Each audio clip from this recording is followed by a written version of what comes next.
Les arbres de paix de Wangari. Une histoire vraie de l'Afrique.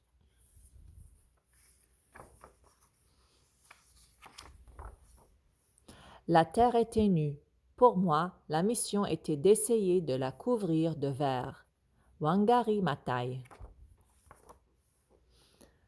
Wangari habite sous un parapluie d'arbres verts dans l'ombre du mont Kenya en Afrique. Elle regarde les oiseaux dans la forêt où sa mère et elle vont pour ramasser du bois pour cuisiner.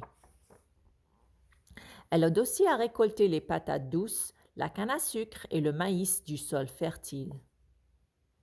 Wangari est une brillante élève et quand elle devient grande, comme les arbres dans la forêt, elle gagne une bourse pour étudier en Amérique.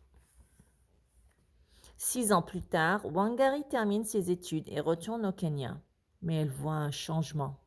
Qu'est-ce qui s'est passé? Elle se demande. Où sont les arbres? Wangari voit des femmes courbées à cause du bois qu'elles doivent ramasser à des milles et des milles de leur maison. Elle voit de la terre morte où rien ne pousse. Et où sont les oiseaux? Des milliers d'arbres ont été coupés pour faire de l'espace pour les bâtiments, mais personne n'a planté de nouveaux arbres à leur place. Est-ce que tout le Kenya va devenir un désert? Elle se demande en pleurant. Wangari pense à toute la terre morte. Je peux commencer à remplacer quelques arbres ici dans mon jardin.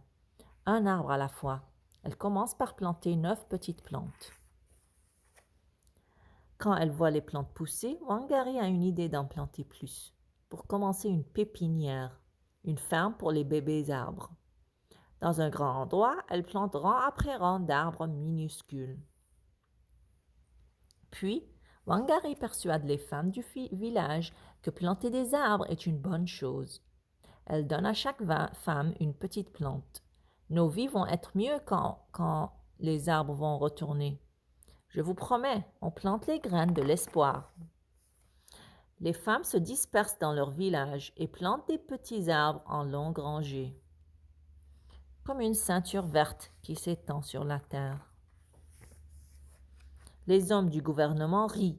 Les femmes ne peuvent pas faire ça, ils disent. Ça prend des forestiers experts pour planter des arbres.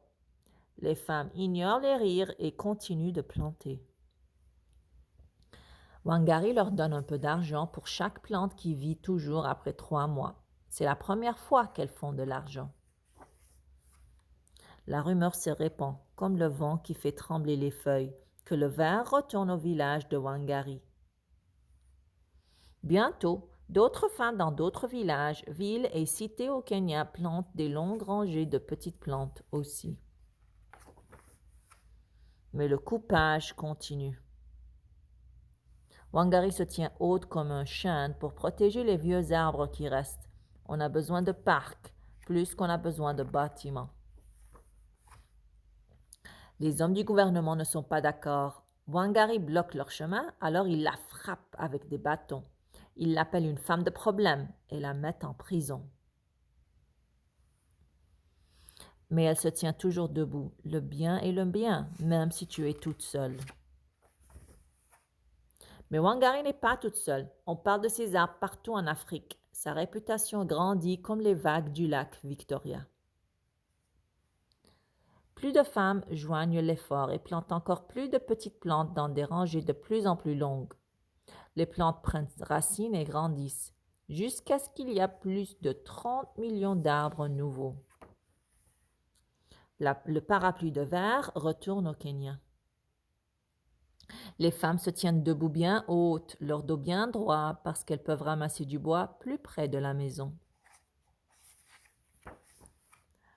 La terre n'est plus morte. Des patates douces, de la canne à sucre et du maïs grandissent encore une fois dans la terre rouge et fertile.